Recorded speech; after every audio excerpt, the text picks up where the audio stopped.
Hey guys, tonight we're crawling into the fog-drenched world of Tang Dynasty tea masters, the original caffeine addicts who turned leaf juice into an art form. Imagine this. You're shivering on a mountainside at 4 a.m., your breath frosting the air, while some guy in linen robes plucks tea, leaves so delicate they dissolve if you sneezed. These weren't your grandma's tea bags. We're talking hand-picked, dawn-kissed buds, harvested by monks who probably hadn't slept since the Han Dynasty.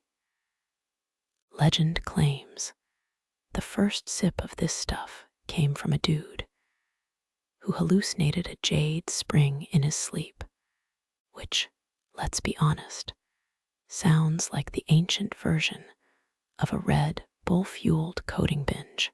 But hey, if it works, it works. Before you get too cozy imagining yourself as a Zen tea wizard, let's get real. You'd last about 3 minutes up there. The air's thinner than a politician's promises. The paths are slicker than a used car salesman. And the tea masters worked in silence, so heavy you'd start hearing your own heartbeat. So before you hit play on that meditation playlist, take a second to smash that like button and subscribe. But only if you're into surviving history's weirdest caffeine cults. Drop a comment with where you're watching and what ungodly hour it is there. Now, kill the lights, crank up that fan for some fake nature ambience, and let's steep ourselves in the world where tea was basically liquid gold. The Tang Dynasty didn't invent tea, but they turned it into a religion. We're talking 8th century influencers hauling camels of leaves along the Silk Road, trading bricks of fermented tea for spices and silks. But the real magic happened in those misty peaks, mountains so steep, even goats needed a nap halfway up. The masters worked at dawn because the dew acted like nature's Brita filter, purifying the leaves. They'd pick each bud with fingernails kept long for the job, which, hygiene-wise, makes you wonder how much dirt ended up in the brew. Here's the kicker. That monk who supposedly dreamed up the jade spring. Total mystery. Some scrolls say he meditated for 49 days until the mountain gods spat out a glowing stream. Others claim he just stumbled into a hallucinogenic mushroom patch. Historians still argue whether he was a real person or a marketing ploy cooked up by tea merchants. Because even back then, a good origin story sold better than reality. The process was part science, part theater. Masters would chant while drying leaves in bamboo trays, whispering prayers to the wind gods. They'd test the brew's strength by dipping a silver needle into the cup. If it tarnished, the tea was trash. And get this, the best leaves were supposedly nibbled by caterpillars first. The bugs' saliva, yes, saliva, added a musky sweetness, which, let's just say modern FDA approval, wasn't a thing. By the time the sun crested the peaks, the first batch was ready, a pale green liquor that tasted like grass clippings and arrogance. Drink it too fast, and you'd vibrate through the floor. But sip it right, you'd feel the mountain's heartbeat in your teeth. Or maybe that was just altitude sickness. Either way, it built empires. Emperors guzzled it during court meetings, Poets wrote odes to its dragon's breath aroma, and soldiers chewed the leaves to stay awake during battles. The kicker: nobody knows what the original brew actually tasted like. Recipes were kept in vaults guarded by eunuchs, and the exact process died with the masters. Modern tea nerds have tried to replicate it using 1,200-year-old poetry descriptions, which is like trying to bake a cake from a love letter. The closest they've gotten is a bitter sludge that smells like wet hay and regret. So next time you dunk a tea bag in a mug, tip your hat to those Tang lunatics. They climbed mountains for your caffeine fix, one dew-slicked leaf at a time. And honestly, we've never been the same since. The mountain air bites your cheeks as you climb higher, each step crunching frost underfoot. Moonlight bleeds through the bamboo canopy, painting the terraced fields in silver. You're not alone. Shadows shift between the rows, tea masters moving like ghosts, their hands brushing leaves with the precision of surgeons. They've worked these slopes for centuries, but tonight's harvest is different. Tonight, the moon hangs full and heavy, its glow seeping into the soil like liquid mercury. Here's the thing about Tang Dynasty tea cultivation.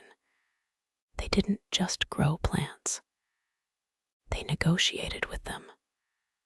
Farmers timed harvests to lunar cycles, believing the moon's pull drew nutrients into the leaves. Historical records mention moon-bathed gardens, where tea bushes were pruned only during waning phases to preserve yin energy. But the real magic, the cicadas, or rather their silence. You crouch beside a gnarled bush, watching a master pluck a leaf.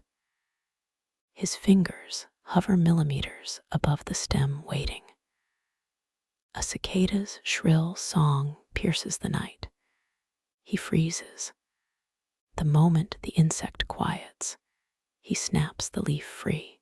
Moonlight tea, he murmurs, listens best when the world holds its breath. Rumor has it the insect's silence lets the leaves absorb lunar energy without interference. Skeptics call it folklore, but taste a cup brewed from these leaves, and you'll swear the moonlight lingers on your tongue like a half-remembered dream. Now, the weird part. Some masters claim the leaves sing when ready. They'll press an ear to the soil, listening for a faint hum, a vibration only the purest moonlight can trigger. You try it. Cold earth presses against your cheek. At first, nothing, then a whisper. Maybe the wind. Maybe the distant creak of bamboo. Or maybe the mountain itself, humming a lullaby to its sleeping leaves. Historians still argue whether the Tang Dynasty's lunar rituals were spiritual theater or agricultural genius. Recent soil analysis shows moonlit tea plots have 12% higher mineral content. But was that intentional or just lucky geography? The answer's buried with the tea masters who took their secrets to the grave. You straighten, knees popping, and accept a steaming cup from the master. The liquid glows faintly, as if someone bottled starlight. The first sip tastes like silence, like the moment between heartbeats, like a cicada's paused song. The master watches you, eyes crinkling. The moon's a fickle teacher, he says, but her lessons linger. Somewhere below, a cicada resumes its screeching. The master tilts his head, listening. Then, with a grin, he plucks another leaf. The leaves you've just watched plucked now rest in a woven bamboo basket, their edges still glistening with dew. The master gestures for you to follow him to a low stone hearth, where a fire crackles beneath a wide, shallow pan. This is where the dance begins, the delicate alchemy of drying leaves without breaking their spirit. You've heard of wok-fried tea, but this is something older, raw, a conversation between fire and leaf that's been happening since the Tang Dynasty perfected the art of huangcha, yellow tea. Watch the hands, the master murmurs, his fingers hovering over the pan's heat. He scoops a handful of leaves and tosses them into the air above the fire, catching them in a fluid, almost lazy arc. The motion looks effortless, but you notice the precision. A flick of the wrist to spread the leaves, a slight twist to rotate them midair. It's less like cooking and more like a calligrapher's brushstroke. The pan must never scorch, he says, only kiss the heat. Like a lover's quarrel, close enough to feel the spark, but not so close you burn. Here's the thing they don't teach in history books. Tang tea masters didn't just dry leaves. They tamed them. Records from 8th century scrolls describe a technique called the Phoenix's Whisper, where leaves were tossed exactly 7 times over a fire fueled by peach wood, believed to purify the flames. But the real secret, the pan's temperature, had to match the warmth of a human palm. Too hot, and the leaves would scream, their flavor turning bitter. Too cold, and they'd sleep, losing their vitality. You lean closer, the heat prickling your face as the master demonstrates. The leaves flutter like emerald moths, their edges curling into delicate spirals. A sweet, grassy scent fills the air, part smoke, part rain-soaked meadow. He nods at your expression. Smells like spring, yes, but the nose lies. Taste is the truth. He plucks a leaf from the air and presses it to your tongue. It's warm, slightly astringent, with a lingering note of chestnut. Then he grins. Now try this one. He grabs a leaf that's been heated a second too long. Your mouth floods with a harsh, ashy bitterness. A lesson, he says. Fire forgives no mistakes. The quirky bit. Some masters swore the leaves could communicate their readiness through sound. They'd listen for a faint crack as the veins in the leaves snapped, a signal to stop drying. Skeptics called it folklore, but modern experiments found that properly dried tea leaves do emit a distinct acoustic signature when flexed. Coincidence? The master snorts. You think 1,000 years of listening was for fun. Now, the controversy. Historians still argue whether the tossing technique was purely practical or steeped in ritual. Was it about even drying or a symbolic dance to honor the fire spirit? The master's answer is pragmatic. Why not both? The fire eats either way.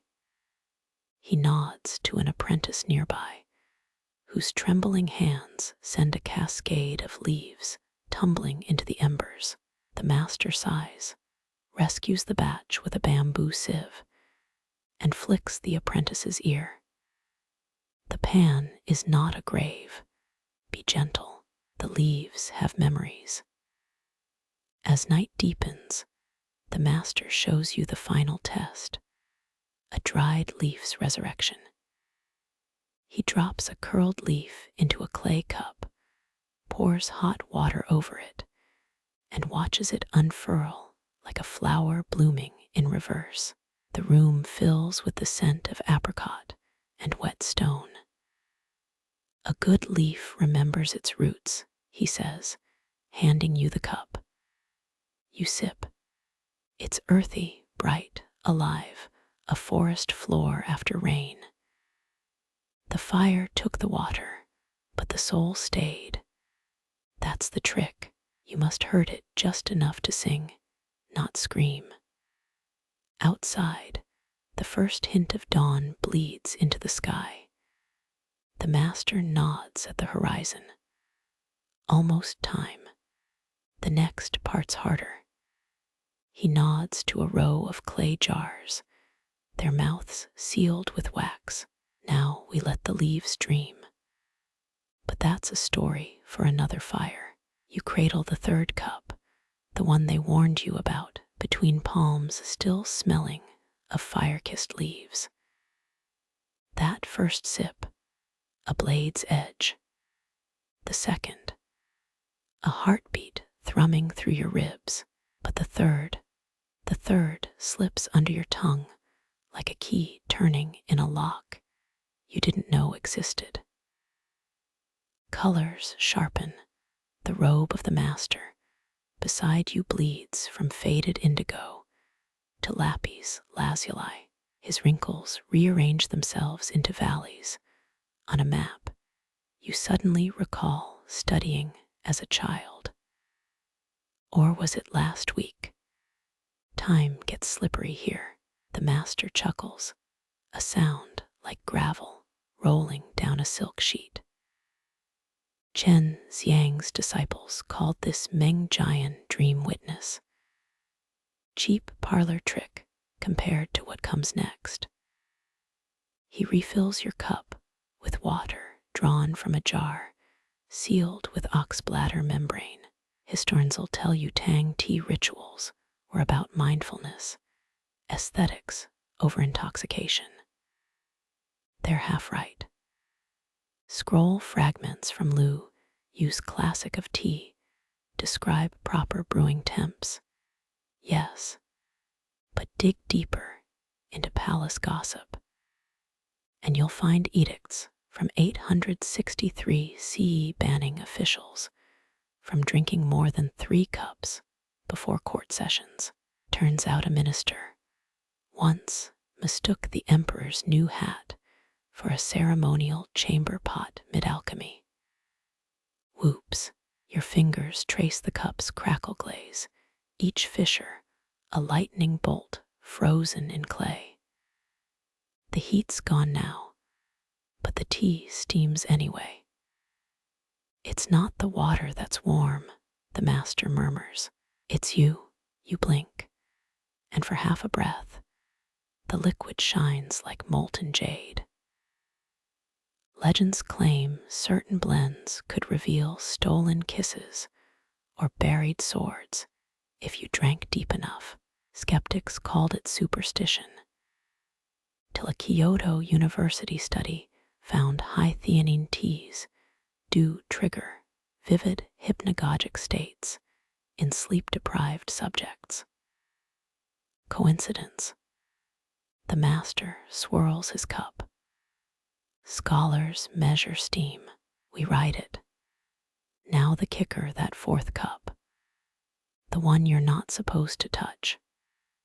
The master's apprentice, a twitchy kid with singed sleeves, cringes as his teacher gestures to a clay pot etched with lotus petals.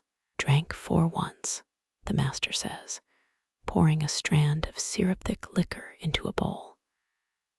Saw my mother's face. She'd been dead 19 years. She asked for sugar.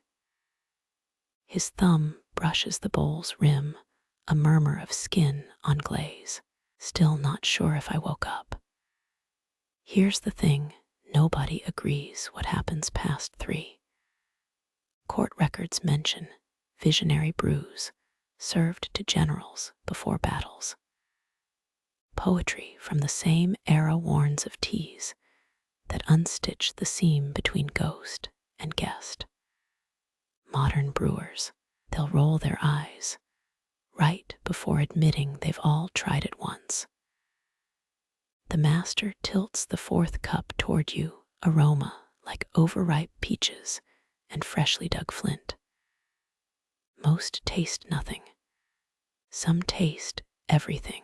Either way, he upends the bowl onto the dirt. Better to want than to weep. The laugh comes out before you can stop it, nervous, high-pitched. What if I'd said yes? The master shrugs, scraping the dregs into a bamboo trough where thirsty roots gulp them down. Then we'd be here till tomorrow's due. And you've got 46 cups left to try. He flicks a stray leaf off your sleeve. Don't worry. The 4th cup, it wants more than a sip. Something howls in the distance, wind or wolf or a monk's lonely flute. The master doesn't flinch. Foxfire weather, he mutters, stirring the embers. Best finish that 3rd cup before it cools. You obey, the draft coating your throat like liquid shadow. When you set the bowl down, your fingertips leave smudges that glow faintly. Or is that the fire's mischief? The master smirks. Go on, blink you do. For the space of a cricket's sigh, the world fractalizes, every flame in the hearth splintering into 9 smaller flames, each whispering a secret you strain to hear. The master's voice slices through the haze. Eyes open, traveler. Dreams knock loudest when you pretend not to listen. You grip the bench, solid, rough, real, as the room snaps back into focus.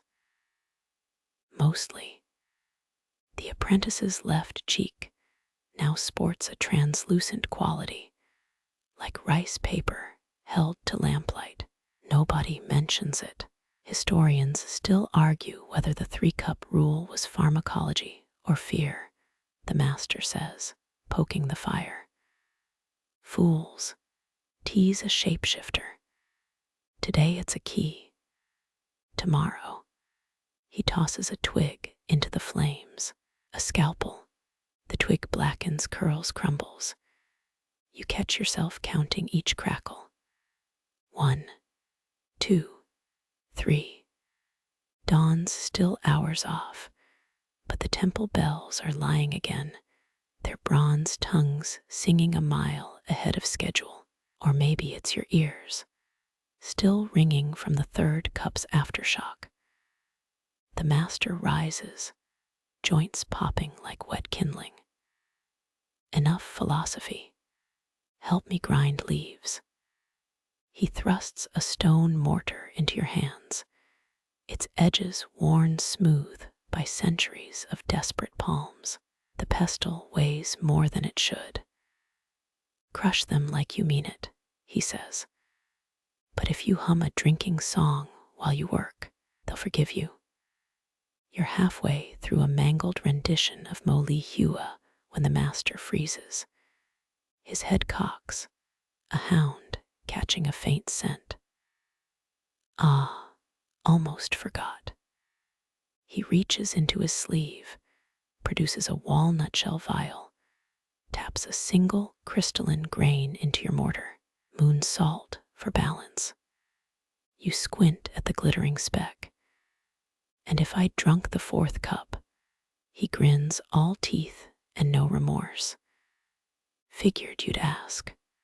From his sash, he draws another vial, glass thick with oily black paste. Then I'd add nightsel ash. To anchor you, the apprentice snort laughs into his sleeve.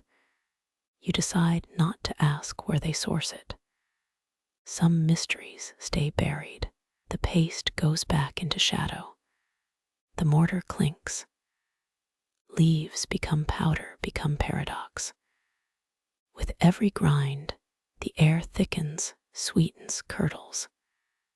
By the time the master calls halt, your wrists ache, and the powder glows faintly jade. Good, he says, sweeping it into a pewter flask. Now the hard part. You brace for arcane tools, a tiger bone sieve, maybe, or water hauled from a drowned man's well. Instead, he hands you a ladle, points to a rain barrel green with algae. 27 scoops. No more, no less. You blink. Why 27? Why not? He folds his arms, challenge etched in every crease of his robe. You want answers? Count. The ladle dips, rises, drips. 1, 2, 3. Each splash syncs with the far-off bells, or is it your pulse? By 17, the water's singing. By 24, your reflection wavers. At 27, the surface stills. Time shivers. Somewhere past your left ear, a drop hangs suspended, a perfect sphere catching starlight that shouldn't be visible tonight. The master snaps his fingers. The drop falls. Ripples spread. Now, he says, funneling the water into the flask. We wait. But the powder rejects the liquid. Swells. Thickens. Climbs the flask's neck like a live thing. The master mutters something that sounds like stubborn and thumps the glass. The mixture hisses, settles, obeys. When he offers the flask, you hesitate. Still 3 cups. Still 3, he lies. You drink. The mist clings to your skin like a second robe as you climb the narrow path. Each step crunching gravel underfoot. Dawn's first light bleeds through the peaks, painting the tea fields in gold and shadow. The air smells of wet earth and something sharper, green, alive, almost electric. You're not alone. Ahead, a line of figures moves through the rows, their hands darting like birds as they pluck the season's first buds. These aren't farmers. They're the Tang Dynasty's tea masters, guardians of a ritual older than the empire itself. You've read the scrolls. Emperor Taizong once declared their harvest a state secret, punishing leaks with exile. But seeing it in person, it's like watching poets compose a symphony with their fingertips. A master pauses, her bamboo basket brimming with leaves still glistening with dew. The first pick must be done before the sun burns the mist away, she says, her voice a low hum. Too early, and the leaves are bitter. Too late, and the chi evaporates. She plucks a bud, holds it to the light. This one's perfect. See how the veins pulse. You lean in. The leaf's surface shimmers faintly, as if lit from within. Legend claims the earliest harvests were guided by monks who meditated for weeks to hear the plant's readiness. Modern botanists blame bioluminescent fungi. The master smirks. Let them argue. We've got tea to make. The processing hut perches on the cliff's edge, its walls paper-thin and trembling in the wind. Inside, leaves sprawl across bamboo trays, their scent sharpening as they wilt. A young apprentice fans them with a palm frond, his movements precise, hypnotic. Withering's an art, the master says, running a hand over the leaves. Too much air, and the flavor dies. Too little, she crumbles a brittle leaf between her fingers. You get dust. You glance at the fire pit glowing in the corner, where another apprentice turns leaves in a wok. The heat hits your face like a slap. Steaming stops oxidation, the master explains. Seals the qi inside. Historians still debate whether qi referred to flavor compounds or spiritual energy. Scrolls from Chang'an mention both. You're pretty sure it's the caffeine. The master gestures to a stone mill, its grooves worn smooth. Grind the leaves, slow, gentle, like you're rocking a child. You obey, the stone's weight grinding your shoulders. The paste that emerges is vivid green, almost glowing. She dips a finger, tastes it, and grimaces. You've rushed. The qi is agitated. Before you can apologize, she laughs. Kidding, it's fine. But next time, sing to them. They like that. You're 80% sure she's messing with you. The tasting begins with a cup so small it's barely a thimble. The liquid tastes like grass and lightning. First steeps for the gods, the master says, pouring it onto the earth. The second cup is hotter, darker, a punch of citrus and smoke. The third, you're not ready. It floods your mouth, a kaleidoscope of flavors, honey, pine, a hint of something metallic. Your vision blurs. The master's voice sounds underwater. Breathe. It's just the leaves talking. When the world steadies, you're clutching the table, knuckles white. The master smirks. They say the third cup shows your true face.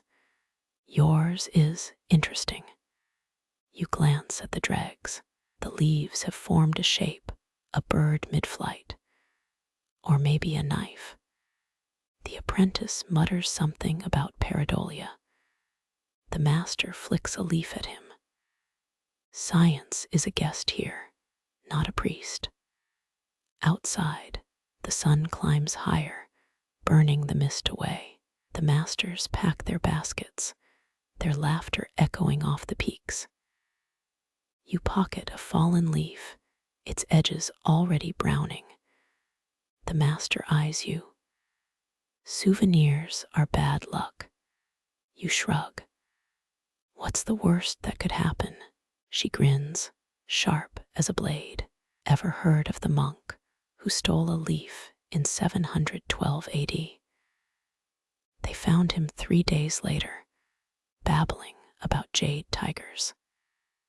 You leave the leaf on the table as you descend the mountain. A breeze carries the scent of fresh tea. Or maybe it's just the leaf still clinging to your sleeve. Either way, you'll sleep with the lights on tonight. The moon hangs low, a silver sickle slicing through the velvet sky as you slip into the jasmine fields.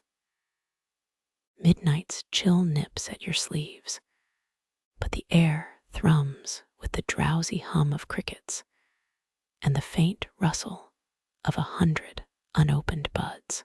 The tea masters move like shadows, their hands gloved in moonlight, plucking blossoms so delicate they dissolve at the slightest pressure.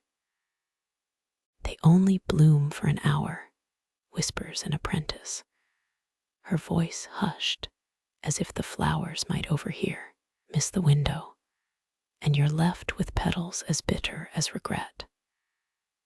You've read about this ritual in Tang records, jasmine harvested under the Horsehead Star constellation, its petals pressed into green tea to create the infamous night bloom blend.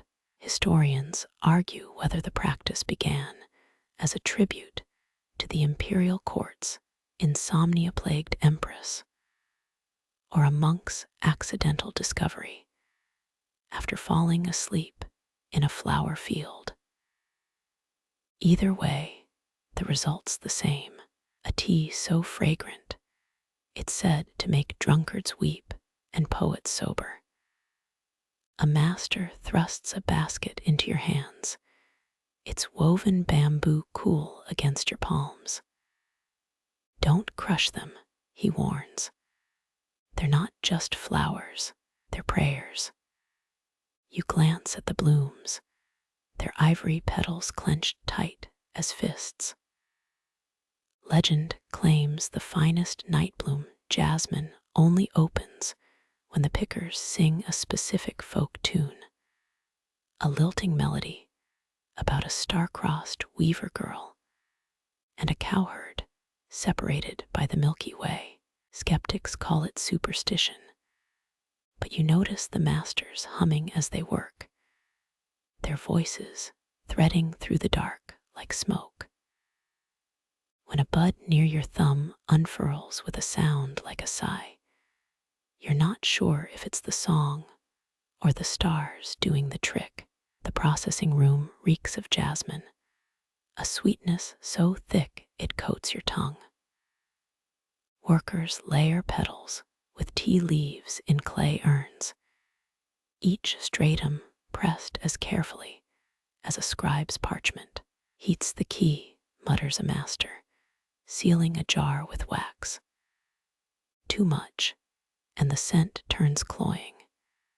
Too little, and it's just perfume. You've heard rumors about the ghost firing method, urns buried in smoldering ash for exactly 49 hours, timed by water clocks.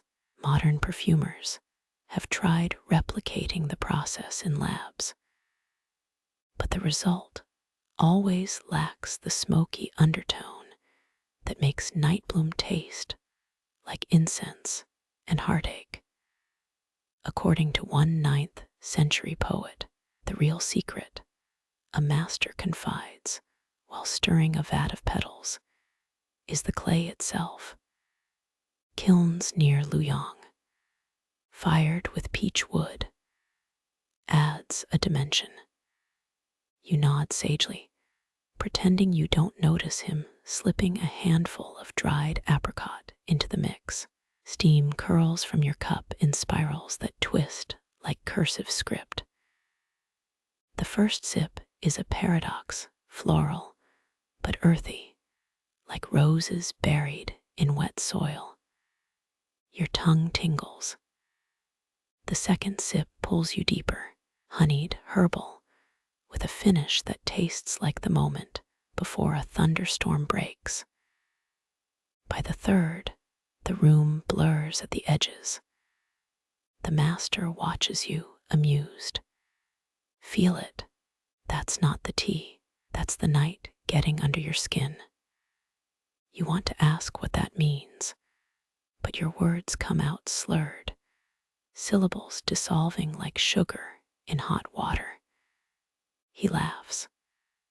They used to call this the widow's brew, said it made lonely women see their dead husbands in the steam. A droplet rolls down your wrist. When you blink, it's gone, or maybe you imagined it. A crash shatters the haze. An apprentice stands over a shattered urn, jasmine petals scattered like snow. The master sighs. 7 years bad luck, that one. You've read about the broken jar omen in Tang texts, a superstition that a shattered urn meant the tea would summon misfortune. In 803 CE, a merchant ship carrying night blooms sank in the Yangtze after a crewman dropped an urn during a storm. Coincidence? The master shrugs. Ask the river, it's got the cargo. Dawn's first light stains the horizon when the final urn is sealed. Your clothes reek of jasmine, your fingers sticky with resin. The master hands you a silk pouch. for the road. One bloom. Don't open it till the next full moon. You press it to your nose, nothing. Patience, he chides. Some scents can't be rushed. As you walk away, a breeze plucks a petal from your hair. It flutters, weightless, before landing in a puddle of moonlight. When you glance back, the fields are empty, masters gone, urns vanished, as if the night itself swallowed them whole. Your in-room feels too small, the walls pressing like a too tight robe. The silk pouch glows faintly on the table. You count the days till the full moon. 14, 20. Time blurs, thick as the tea's aftertaste. When sleep finally comes, you dream of petals falling in an endless field, each one whispering a name you can't quite catch. You wake at dawn, mouth dry, the pouch still sealed. For now, the pouch splits at the seams on the 27th night, not with a pop, but a sigh, as if relieved to finally exhale. Inside lies a single jasmine bloom, petals browned at the edges despite the silk's protection. Before you can curse the wasted weeks, a knock rattles your door. 4 imperial messengers stand stiff as cedar planks, their crimson robes reeking of sandalwood and haste. The celestial king requests your presence, says the tallest, thrusting a scroll into your hands. It's sealed with beeswax and something darker, charcoal, maybe, or dried blood.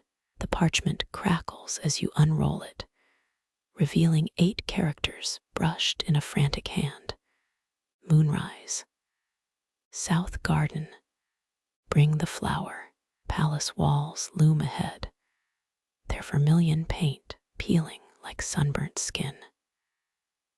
You've read about the daily tributes, 99 horseshoes of silver, 300 bushels of rice, and 7 lock-silver boxes of tribute tea delivered before each new moon. Fail to present the tea, and some chronicles claim an entire district's magistrates faced execution. A salty breeze hits your face as you pass through the gate of hidden fragrance, its archway carved with peonies choked by serpentine vines. The guards barely glance at your invitation. Their helmets sag, too large for heads shrunk by decades of boredom. The gardens, a labyrinth of false perspectives, dwarf pines pruned into towering forests, pebble streams that flow uphill, and stone bridges leading nowhere. You spot the first lock-silver box abandoned on a bench, its hinges crusted with green patina. Legend says the alloy, silver blended with meteoric iron, would melt if the tea inside spoiled. In 824 CE, a tea master was flayed alive after a box wept black fluid during an autumn inspection. Historians still argue whether the ooze was mold or a clever assassination attempt involving squid ink. A giggle slices through the garden's hush. Behind a screen of withered wisteria, a figure cloaked in embroidered silk crouches beside a brazier. Their hands move like nesting sparrows, crumbling leaves into a clay pot, pouring water from a cracked ewer. You recognize the scent before you see her face. Nightbloom jasmine, but sharper, fermented with something fungal. Consort Yang Xiaofei, the emperor's 4th favorite concubine, according to palace gossip, grins up at you. Her teeth glow faintly green. Late, she chides, plucking the dried jasmine from your hand, but the moon's still hungry. She drops the flower into the pot. Steam erupts, a geyser of silver mist that smells of burnt hair and candied plums. Sit, she orders, gesturing to a moss-stained cushion. You'll want to be still for this. The brew she pours isn't liquid, but vapor, coiling in the air like a sedated cobra. You inhale on instinct. The world tilts. Suddenly, you're standing in a long hall, eavesdropping on two eunuchs polishing lock silver boxes. Their whispers hang thick as syrup. The Linwu shipment lacked the sixth flavor note, mutters the shorter one, rubbing a box with a cloth. The taster coughed blood, but the magistrate swore the leaves were pure. His companion snorts, pure as a brothel's ledger. They blended in mulberry bark after the frost killed the crop. The vision ripples your thrust into a midnight courtyard where a woman in concubine's silks buries a tea cake under a magnolia tree. Her hands shake. The cake's wrapper bears a nine-tailed fox motif, the sigil of the failed tea rebellion of 794. Xiaophai's laughter snaps the thread. You're back in the garden, coughing up smoke that tastes of iron filings. She smirks. A single sip of rebellion tea stirs the memories in old leaves. Her sleeve slips, revealing a scarred forearm, burns in the shape of teacup rings. They never check the fourth concubine's chambers, too busy fawning over the new ones. A gong shudders the air. Xiaophai freezes, her nonchalance crumbling like an overbaked biscuit. Time to pretend, she sighs, appending the pot onto the brazier's coals. The hiss drowns her next words. But you catch the gist. Meet her by the phoenix statues after the third night watch. You slip away as guards tramp through the garden, their lanterns casting jaundiced light on the pebbled path. The throne hall reeks of clove oil and desperation. Eunuchs line the walls, each cradling a lock silver box. Their faces shine with sweat, or is it tears? On the dais, the celestial king slumps in his chair, a boy of 19 with a 30-year-old's wrinkles. His royal tea master, a man with a face like a boiled dumpling, stirs an enormous jade pot. The ritual demands 7 slow stirs, but he's on his 10th, wrists trembling. When he ladles the tea into the emperor's cup, a droplet splashes onto the armrest. The wood blackens instantly. Drink, urges the tea master, his voice higher than palace records described. The emperor lifts the cup. For a heartbeat, Moonlight focuses on his throat as he swallows. A collective exhale fills the room. Then chaos. The emperor lurches forward, clawing at his chest. Boxes clatter as eunuchs duck behind pillars. You're shoved against a wall, your elbow cracking a mural of dancing cranes. Through the panic, you spot Xiaophai in the shadows, sipping from a tiny flask. Her expression as placid as a lake at dawn. Dawn finds the palace seething with rumors. The emperor lives, barely purged of malicious humors, by the tea's violent cleansing. 47 eunuchs sit in chains, accused of tampering with tribute leaves.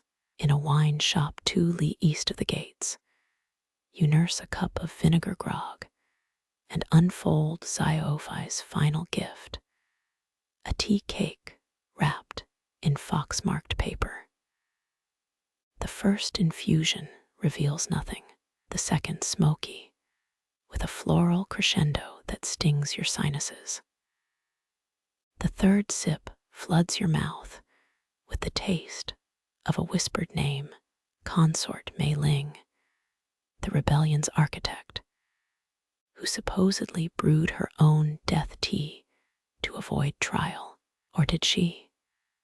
The leaves at the bottom of your cup form a perfect circle, no beginning, no end.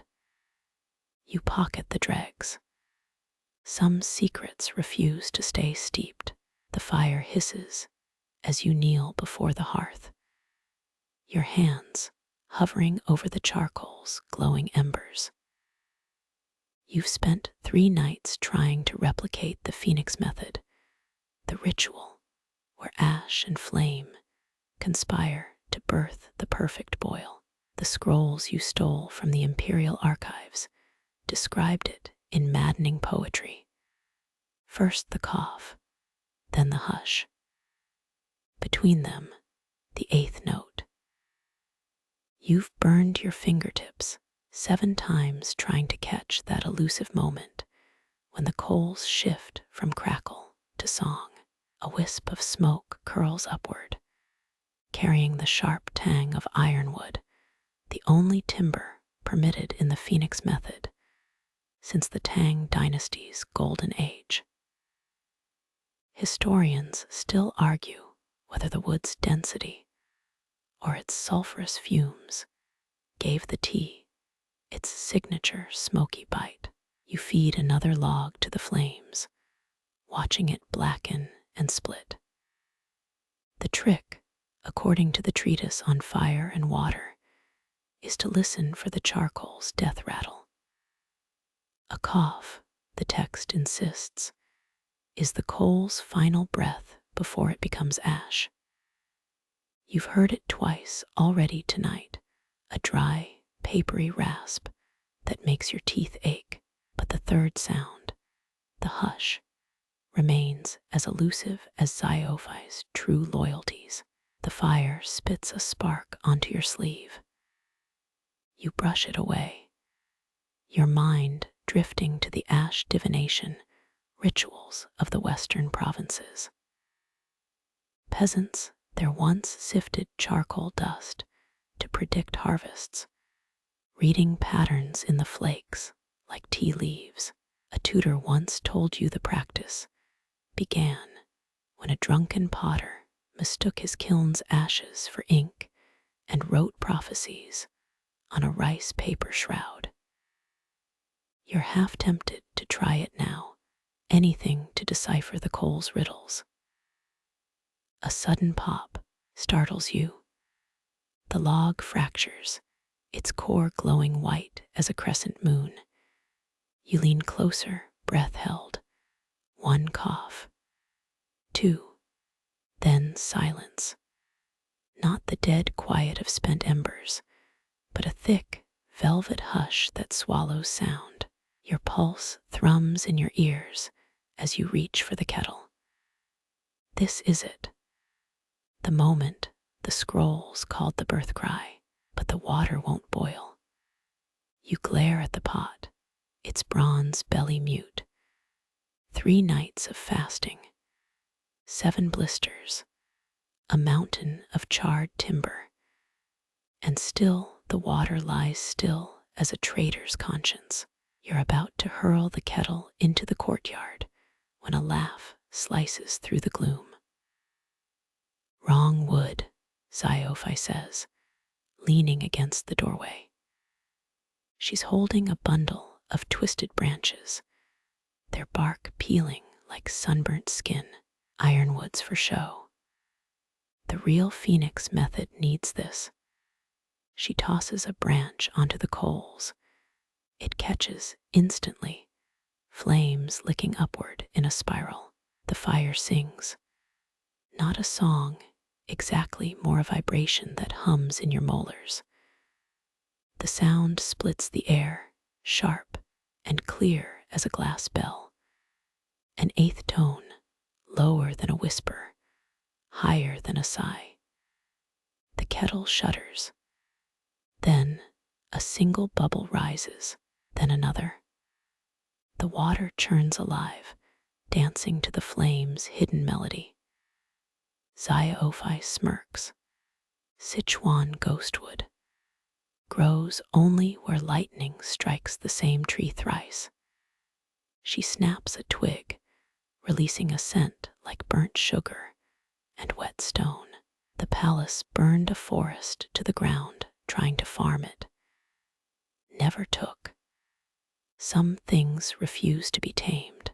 You watch the boiling water, its steam coiling into shapes that almost resemble characters. A word, a name. The scrolls never mentioned. The scrolls, Xiaophi interrupts, were written by eunuchs who'd never touched a teapot. Real fire doesn't come from books. She nudges the coals with a poker, sparking a chorus of crackles. They'll tell you the eighth tones about heat. It's not. It's about hunger, the moment the fire wants something more than air. A log collapses in a shower of sparks. The steam thickens, forming a perfect circle, the same symbol your tea leaves made last night. Xiaophi's smile fades. Careful, little scribe. Some fires burn backward. You open your mouth to ask what that means. But she's already gone, leaving only a ghostwood branch on the hearth.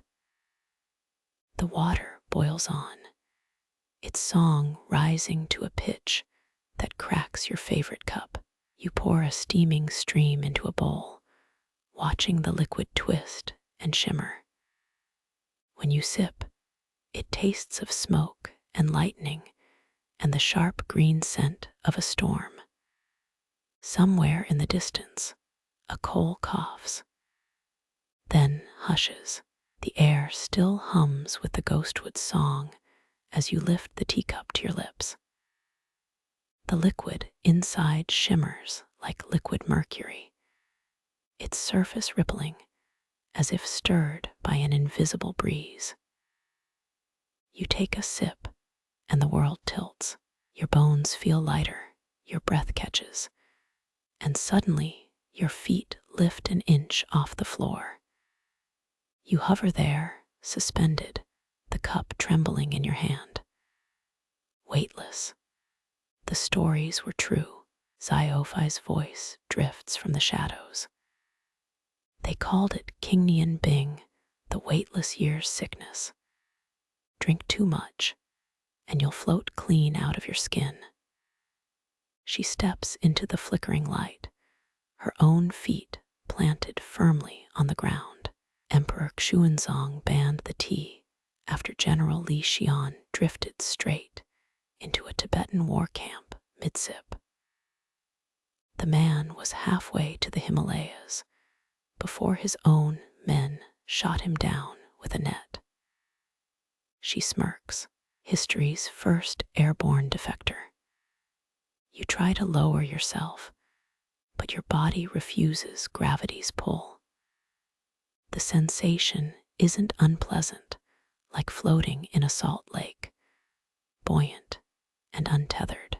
Your robes billow around you, and when you laugh, the sound hangs in the air like smoke. Xiaophi tosses a pebble at your shoulder. It bounces off harmlessly, but you drift backward, colliding with a shelf of clay teapots. One topples, shattering on the floor. Careful, she warns. The higher you float, the harder the fall.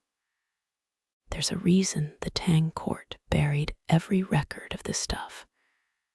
Couldn't have generals levitating into enemy territory or concubines escaping the palace in a breeze. You clutch a ceiling beam to steady yourself. How do I come down? Wait for the tea to wear off, or drink vinegar. They say sourness anchors the soul.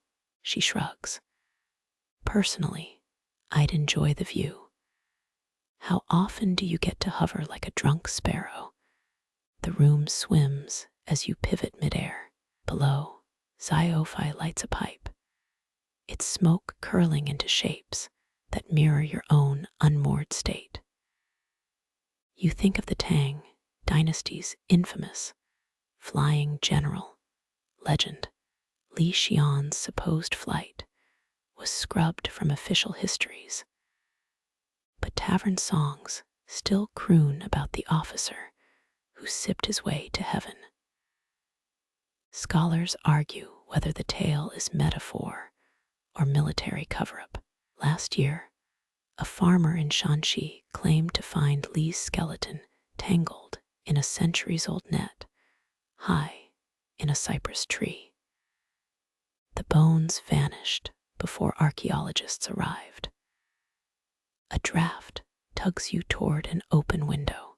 You grab the sill, knuckles white, as the night air licks your face. Xiophi watches, amused. Don't worry. The sickness fades by dawn. Mostly, she pauses. Unless you drank the real stuff, then you might wake up in next week. Your stomach lurches, half from vertigo, half from dread. The moon glows through a haze of clouds, and for a breath, you swear you see others floating in the distance, silhouettes bobbing like lanterns above the rooftops. A woman drifts past, her hair streaming behind her, a teacup clutched in her hand. She waves lazily as she ascends. You blink, and she's gone. Xiophi exhales a smoke ring. They're always worse during the ghost festival, like moths to a flame. You open your mouth to ask who they are, but the tea's grip tightens. Your fingers slip from the sill. The room tilts again, and you're floating free, adrift in a sea of smoke and moonlight, while the world below shrinks to a chessboard of shadows. Somewhere, a cup clinks. A laugh floats up, and the ghostwood's hum fades into the hum of the wind, leaving only the echo of a warning. Some fires burn backward. Your fingertips brush the cold stone floor as gravity reclaims you, joints popping like overstewed bamboo. Xiophi shoves a vinegar jar under your nose before you've fully stopped spinning. The sharp tang punches through the last wisps of weightlessness, anchoring you to the earth like a swallowed ship anchor. Next time, she mutters, don't gulp like a camel at Oasis. The workshop swims into focus, kettles dangling from blackened rafters, iron once streaked with rust, bronze gone green as fermented leaves, a dented clay pot humming faintly despite no fire beneath it. Xiophi thumps its side, the hum deepens into a sorrowful moan. Forgot to mention, kettles sing here, iron brays, bronze weeps, clay, well, clay remembers its birth. She gestures to a massive iron cauldron crusted with mineral deposits. That relics from the Iron Kettle Edict, 738 CE, Emperor's decree that all tea water must boil in cast iron. Lasted 6 months, till the morning the royal concubines brewed a batch that tasted like nails.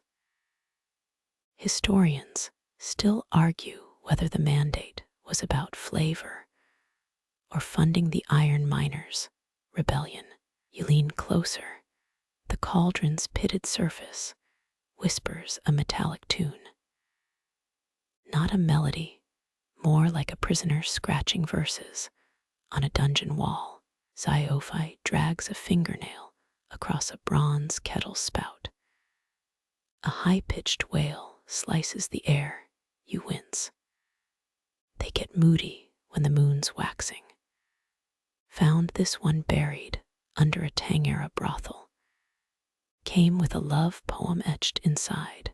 Bowl me with jasmine, I'll sing of your thighs. She deadpans. Romantics, those tea-mad nobles. The clay pot's hum shifts warmer now. You press your palm to its belly, feel vibrations thrum through your wrist. That's the sound of its birth furnace, Xiophi says. Every crack, every fingerprint from its maker changes the song. She raps it sharply. The tone sours. Never tap a Tang Dynasty kiln master's work. They calibrated thickness by listening for. She trails off, impatient. You'd need 3 PhDs and a Zen garden to care. A breeze rattles the hanging kettles, iron clanging against bronze in discordant chords. Xiophi smirks. In 9, some avant-garde composer sampled these noises, called it symphony for unloved vessels. Lasted 7 minutes before the entire audience got migraines. You cover your ears as a bronze kettle releases a glass-shattering keen. She shrugs. That one's just constipated, hard water stains. The clay pot's hum dissolves into a watery gurgle. Xiophi freezes. Ah, here we go. She pours spring water into its maw. The room fills with a deep, resonant purr, the sound a mother tiger might make nursing her cubs. Hear that? 10th century clay still harmonizing with its local springs. Modern replicas, she snorts. They croak like toads, missing the marrow. You strain to catch the undertones, a vibration that tickles your molars. Xiophi sloshes the water clockwise. The purr gains notes, a scale played on a razor's edge. They trained us to strain these songs through our teeth. She bears hers, a quick flash of enamel. Too sharp a note would curdle the leaves. Too flat, you got a brew that knocked the wise out of any sage. Outside, dusk bruises the sky. The kettle's chorus swells iron's rasp, bronze's lament, clay's primordial growl. Xiophi dips a bamboo ladle into the singing pot. Funny thing, dig up any old kettle, and it'll sing the same tune for everyone. But drink its brew. The song slithers into your bones, becomes your private dirge. She offers the ladle. The water inside thrums. Go on, let's hear your soul's playlist. The liquid hits your tongue, cold yet buzzing, and the room dissolves into sound. Not music, not noise, something that chews the space between. You sink to the floor as the kettles howl in a tongue older than porcelain. Xiophi's laughter cuts through the din, a clean stroke through fog. Don't puke. That's just the iron saying hello. Somewhere beyond the clamor, the faintest note persists, a hum you felt once as a child pressing your ear to a beehive. The clay's memory of fire. The iron's thirst for blood rust. The bronze's grief for the mirror it once was. You press your forehead to the earth. Let the vibrations map your skull. When you finally sit up, Xiophi's tuning a bronze kettle with a tuning hammer. Better, she says, not looking up. Most tourists bolt after the iron's second verse. Moonlight leaks through cracked shutters. The kettles hush one by one until only the clay pot murmurs its furnace lullaby. Xiaophi douses the lights. Sleep here tonight. The kiln ghosts get chatty after midnight. They'll teach you the real tea anthems. She tosses you a mildew-speckled pillow. Try not to hum in your sleep. Wakes up the pervert bronze. You lie back as shadows swallow the room. Somewhere a kettle sighs, a sound like steam escaping a long-sealed tomb. You mouth the note silently. It tastes of wet ash and ambition, of 1,000 forgotten fires. Your bones hum back, an imperfect chord. The clay pot shivers in recognition. And for a breath, you swear the dark itself is singing, a low, hungry note that predates both water and thirst. The temple's silence isn't quiet at all. You realize this as the monks shuffle past, their robes whispering secrets to the stone floor. Incense coils through the air like smoke from a battlefield, sandalwood, and something sharper. A tang of charred parchment. One of the monks pauses, his shaved head catching the dim light as he gestures to a blackened beam above. The sutras burned for 3 days, he says, voice dry as autumn leaves. The fire ate the words, but not the breath behind them. You squint upward. Scorch marks spiderweb the ceiling, the wood still groaning under the weight of centuries-old ash. He leads you to an alcove where fragments of parchment cling to the walls, scraps no bigger than a child's palm. What's left? He murmurs, tracing a finger over ink, so faded it's more memory than text. The tea sutras were 10,000 verses long. Now, we have this. The fragments flutter as he breathes, their edges curled like the claws of a sleeping dragon.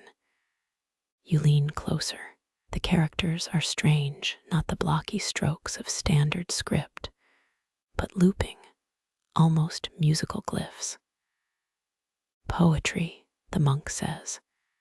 Each recipe was a love letter to the leaves, to the water, to the hands that brewed it. A younger monk approaches, balancing a tray of cups so thin they glow like paper lanterns. The elder monk takes one, swirling the liquid inside.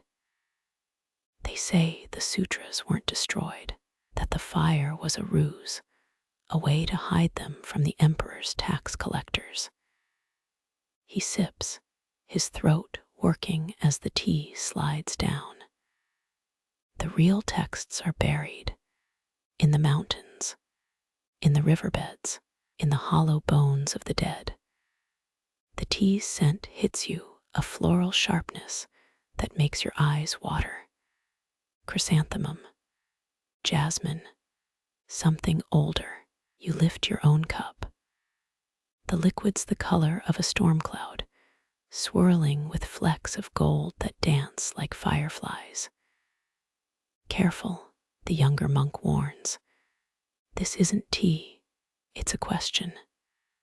The first sip is a knife, astringent, bitter, alive. Your tongue goes numb. The second sip is a key. The numbness spreads, your vision blurring at the edges as the room tilts. The monks, chanting twists into a melody you've heard before in the creak of old floorboards, the sigh of a boiling kettle. The elder monk's voice cuts through the haze. The sutras weren't just recipes, they were maps to a place where tea isn't drunk, it's listened to. He presses a fragment of parchment into your palm. The ink shifts under your gaze, characters rearranging themselves. A sentence becoming a riddle, becoming a chord. Your throat tightens. The gold flecks in the tea were never gold. They're pollen from a flower that hasn't bloomed since the Tang. Scholars argue about the burial sites, the younger monk says, refilling your cup. Some say the sutras were sunk in the Yangtze. Others claim they're sealed in the tomb of a warlord who drank liquid jade every morning. He smiles, teeth stained the color of old ivory. Me, I think they're still here, in the smoke, in the steam, in the spaces between words. A gust of wind sweeps through the temple, scattering the parchment fragments. The elder monk watches them flutter, his face a mask of calm. Every night, we recite the sutras from memory. Every night, we forget a little more. He plucks a scrap from the air, its edges still smoldering. What's lost isn't gone. It's just waiting to be misremembered. You stare into your cup. The liquid's surface shivers, reflecting not your face, but a flicker of parchment, a verse about moonlight and iron kettles, and the taste of silence. When you look up, the monks are gone. The fragments on the walls are blank. The only sound is the wind, humming a tune that's half lullaby, half elegy. In the corner, a single parchment scrap clings to the wall, trembling. You peel it free. The ink is fresh, glistening. It reads, "The tea is not in the leaf. It's in the breaking." Somewhere a bell tolls. The scrap crumbles to ash in your hand. The ash clings to your palm like wet sand. You try to brush it off. It stains your skin the gray of dead hearths, and that's when you smell it. Not temple incense, not scorched wood, lapsang souchong. The smoke-cured tea Emperor Shenzong once traded for Arabian war horses, a fact you only remember because some influencer tried to market it as barbecue leaf kombucha last year. Wind tugs you through a moonlit courtyard where steam rises from cracks in the flagstones. Pupils kneel around a stone basin, each pouring tea from cups shaped like elongated raindrops. Their libations hit the water without sound, the surface tension unbroken. He returns, murmurs a girl with jade pins in her hair. Not to you, to the steam. They're honoring Master Liu Yu, the shoreless drunkard, though historians still argue whether he drank 50,000 cups in one lifetime or 50,000 days. Accounts agree on three things: his refusal to brew with anything but midnight rainwater, his habit of lecturing while hanging upside down from pine branches, and the incident of 1023 CE when he vanished mid-sip during a Tang Dynasty tribute ceremony. Court records claim he excused himself to urinate. The Tea Sutra fragments insist he achieved chi apotheosis, body dissolving into vapor like sugar in hot milk. The pupil's clay kettle hums. You recognize the shape, a replica of the Yuan dynasty, phoenix cough vessels buried with imperial tea masters. 3 weeks ago, a farmer in Hangzhou unearthed one intact. Tourism ads now call it the holy grail of gooey clay, despite archaeologists' protests. Steam thickens above the basin. The condensation forms a beard, a nose, sunken eyes staring through you. Master Liu's vaporized face whispers in a dialect extinct since the Jurchen invasions. The pupils lean forward, their breaths synchronized. You catch 3 words: tongue, horizon, and a third that could mean either thirst or surname, depending on tonal context. Again, urges the girl with jade pins. They pour another round green tea, this time steam curling into phantom shoulders. The figure gestures northward toward Hangzhou's West Lake. You've been there, took a selfie by the Dragon Well, where they strain tap water through novelty tea bags for tourists. This version feels heavier. A pupil offers you a cup. The liquid surface reflects a map, crimson channels snaking between hills shaped like stacked bowls. You sip, taste bergamot, iron, the aftertaste of a joke you can't quite grasp. Your exhale joins the steam cloud now stretching into a full torso. Master Liu's mist hand taps your sternum. Memories flood you, not your own. A boy sneaking tea leaves from his uncle's tribute shipment. A man burying clay jars during a monsoon to ferment the rain's anger. An elder who spit out tea accidentally fertilized the first oolong bush. The visions stutter when you blink. The pupils are chanting now, their voices layering into something between a sea shanty and a funeral dirge. The steam figure turns transparent. Pupils panic, digging through satchels for reserve teas. One produces a dented tin. 7-year par, he pleads, crumbling it into the basin. The master's favorite. The cloud thickens. Master Liu's mist lips part, and out pours a sound like a creaking ship. The pupils nod gravely. You're handed a mortar and pestle. Grind, whispers the jade pin girl. But don't think. The dried leaves resemble those lavender relaxation blends sold at airport kiosks. Crushing them releases a scent that's part licorice, part burnt hair. The steam figure dips a wispy finger into your mortar, licks it. Nods. Someone screams. A pupil's sleeve has caught fire from an overeager incense coil.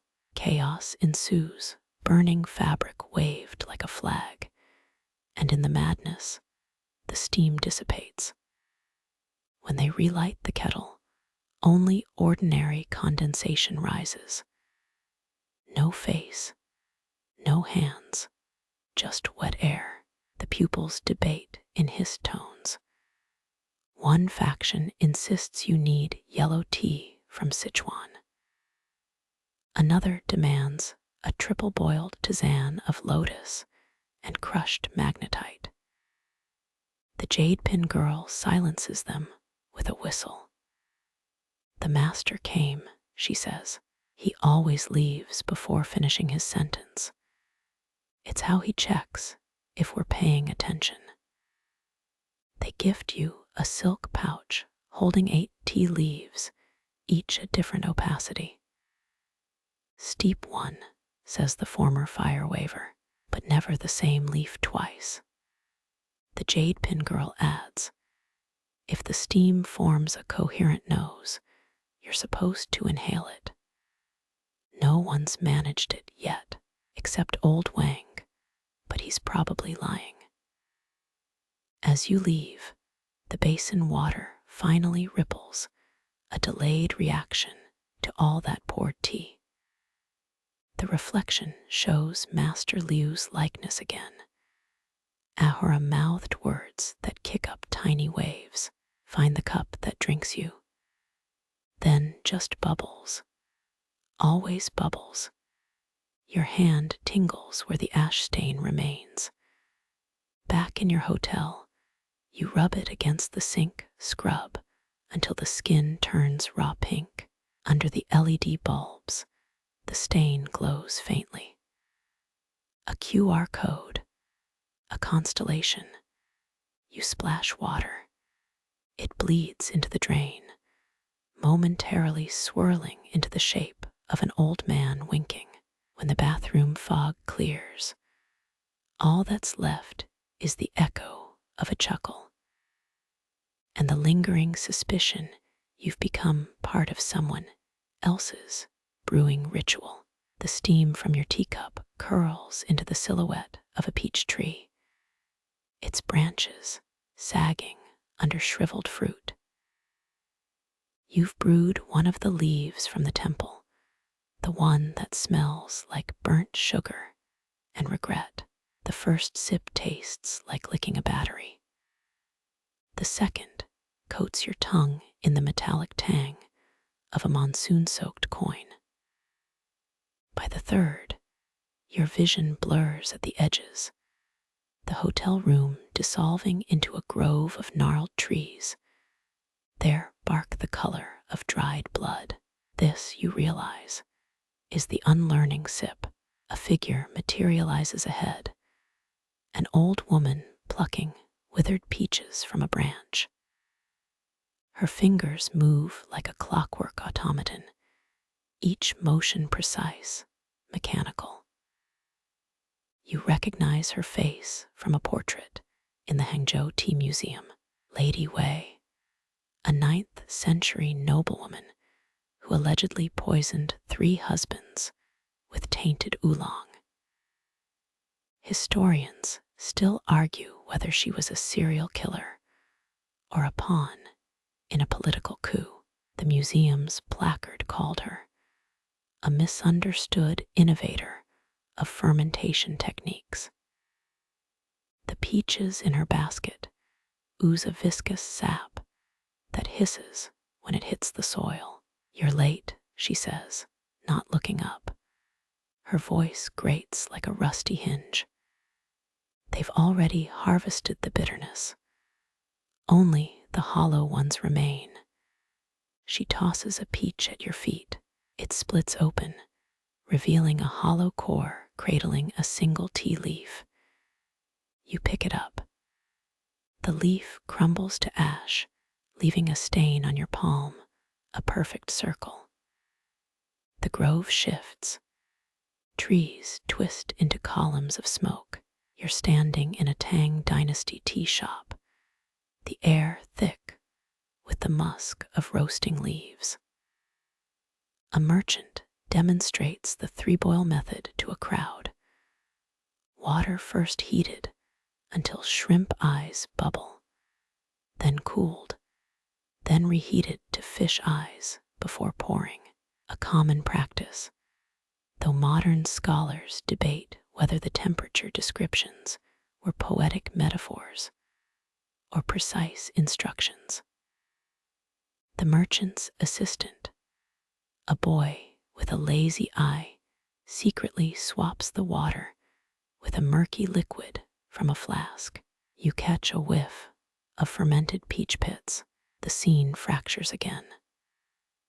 Now you're in a bamboo hut where a monk scribbles characters onto parchment. His text describes a tea that unbinds the mind from the meat of the body. But the ink is made from powdered jade and crushed nightshade berries. A footnote mentions a hollow chestnut ritual where adepts swallow peach pits to induce prophetic dreams. The manuscript's last page is torn. The final sentence, a single character.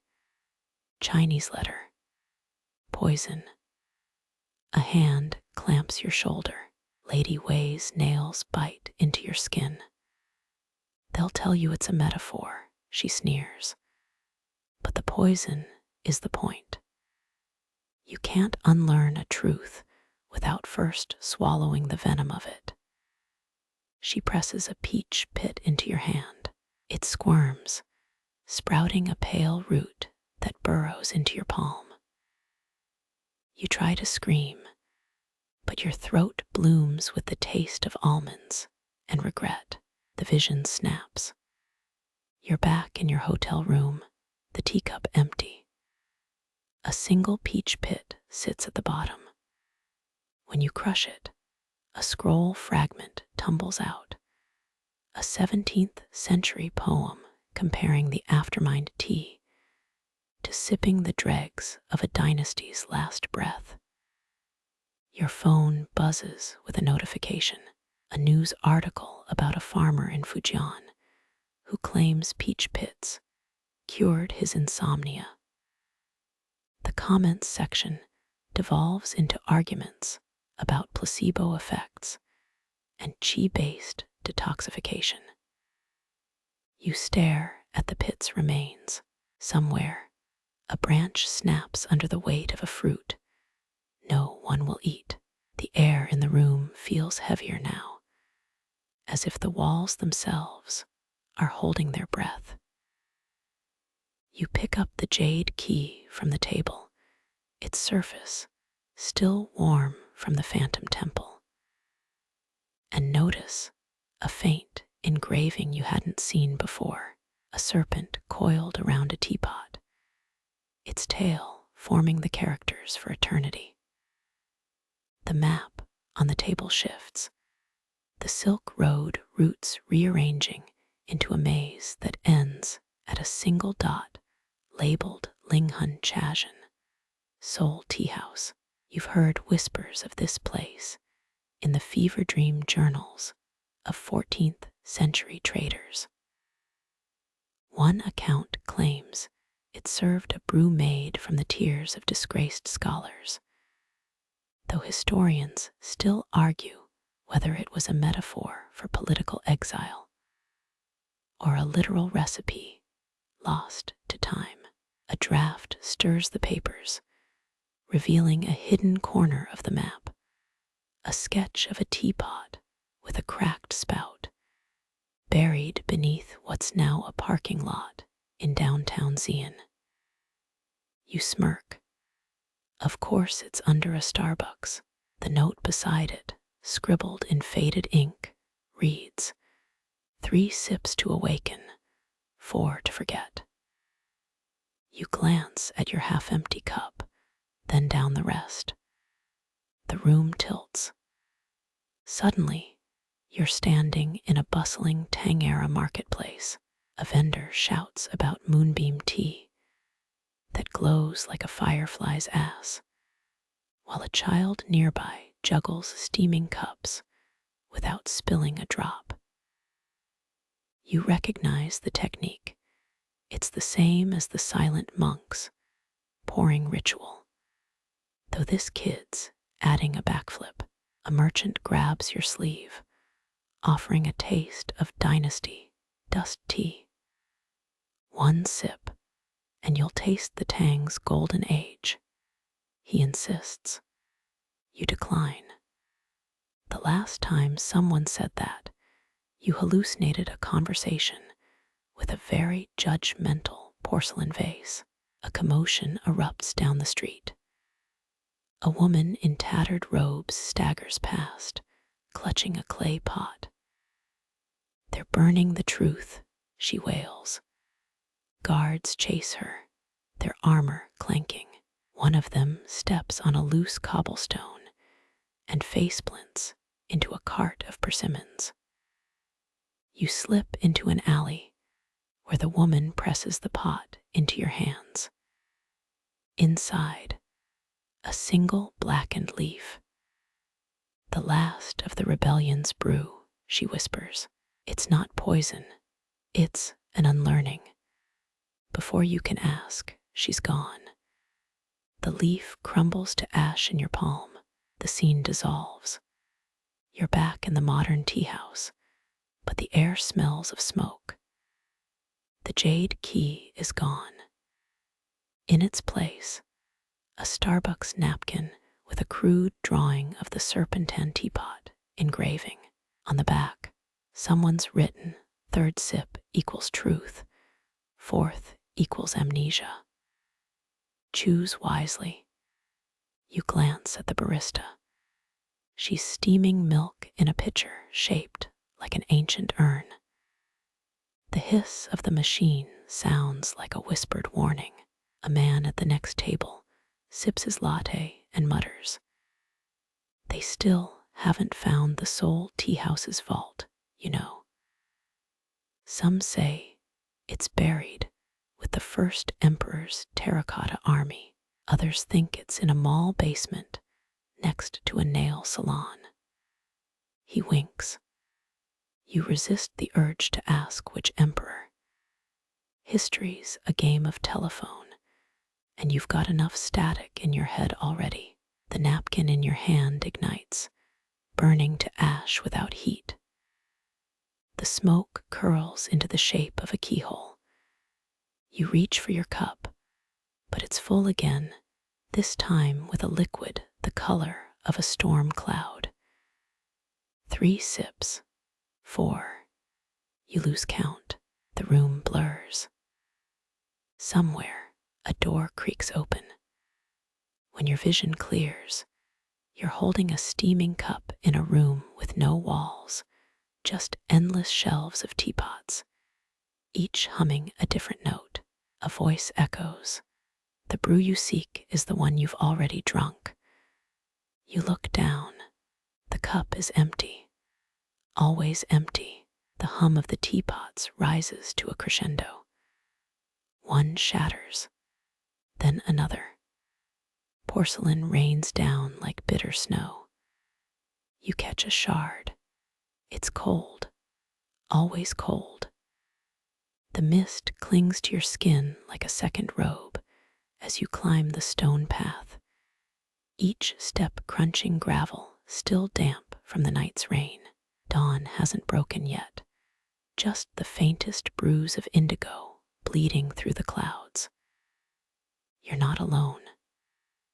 Ahead, shadowy figures move through the tea terraces, their bamboo baskets slung over shoulders.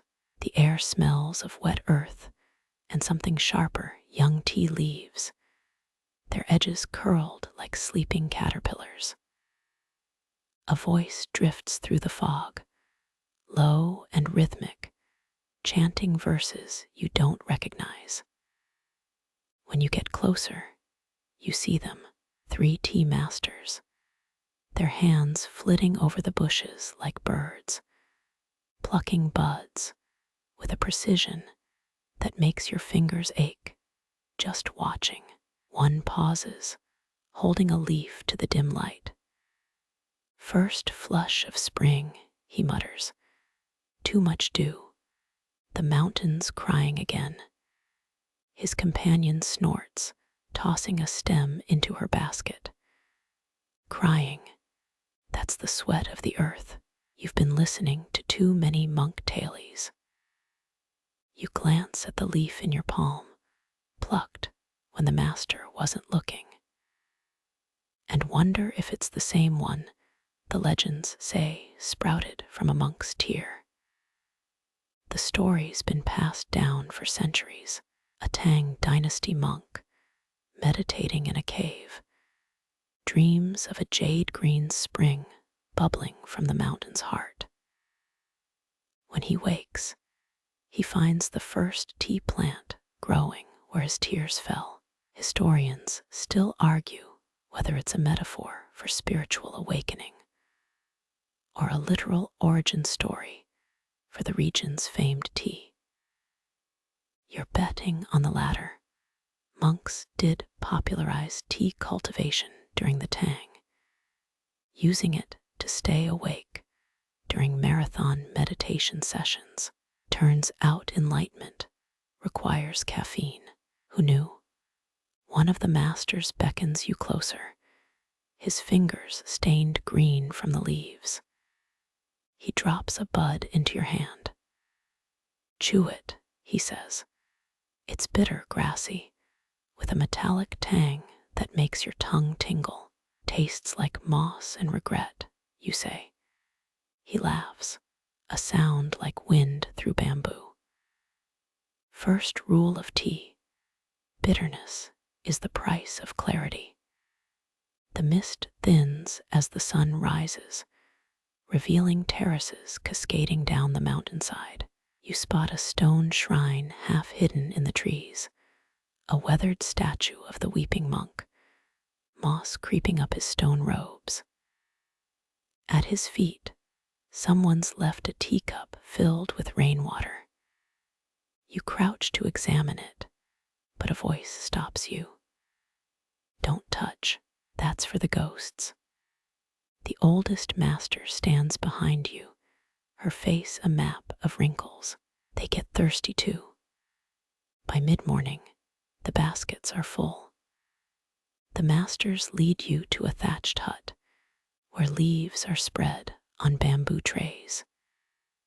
The air hums with the scent of wood smoke as a fire crackles in the corner. One master fans the flames while another stirs a wok, tossing leaves with a flick of his wrist. Too fast, and you burn the soul of the leaf, he says. Too slow, and it rots. Balance, always balance. You watch him work, sweat dripping down his neck, and wonder how many years it takes to learn the difference between a leaf's soul and its ruin. The roasted leaves are pressed into cakes, wrapped in rice paper, stamped with a seal you don't recognize. The master hands you a steaming cup, the first brew of the season. It's lighter now, the bitterness softened into something floral. You take a sip, and for a second, the hut vanishes. You're standing in a forest, sunlight filtering through leaves, the air thick with the smell of wet stone. Then it's gone. The master watches you, eyes crinkling. The mountain's memory, he says. It's in every leaf. Outside, a breeze stirs the terraces. Somewhere, a bird calls a high, sharp note that echoes between the peaks. You finish the tea, the warmth spreading through your chest, and for the first time, you understand why the monk might have wept. The masters return to the fields, their baskets empty, ready to start the cycle again. You stay a moment longer, the cup cooling in your hands, the taste of jade-green springs lingering on your tongue. The mist wraps around you like a silken shroud now, softening edges, blurring the line between earth and sky. Your footsteps slow, gravel sighs beneath your soles, as the tea terraces fade into hazy layers of green. Dawn's first light spills gold over the mountain, a slow pour warming the fog until it glows. The masters' voices linger in the air, fragments of laughter, whispers of leaves, rustling in half-filled baskets. You breathe in wet soil, charred wood, the ghost of that first bitter sip still clinging to your throat. The stone shrine watches from the trees, moss-kissed, patient. Rainwater trembles in the offering cup, a mirror to the clouds. You think of the monk's tier of roots, tangled in old sorrows, of how grief and grace steep together, until one becomes the other. Your palm rests against the damp earth, cool, steady, alive, with the hum of 1,000 unseen roots. Inside the hut, embers glow, a drowsy pulse. The roasted tea cakes rest, wrapped in shadows, and rice paper, their secrets folded tight. You imagine the mountain dreaming, its memories seeping into bark, into bud, into the steam curling from your emptied cup. The bitterness has faded, replaced by a sweetness that lives in the back of your mind. Sunlight on wet stone, the flutter of a bird's wing, fleeting, iridescent. Footsteps echo softer now as the masters drift back toward the fields. Their baskets sway, empty, ready to be filled again. You close your eyes, let the breeze carry the scent of dew-heavy leaves, the murmur of a chant, the weightlessness of a story older than rivers. Your chest rises, falls, matches the rhythm of the terraces, each breath a gentle harvest. The cup in your hand cools, the last warmth seeping into your veins, guiding your thoughts like a quiet stream. Shadows stretch, merge, blur. Somewhere far below the village lights wink awake. But here, the mountain holds its breath, waiting, always waiting for the next tear, the next spring, the next turn of the leaf. Sleep comes not as a guest, but as the earth itself, steady, unfolding stone and root, and the slow, sure pulse of green.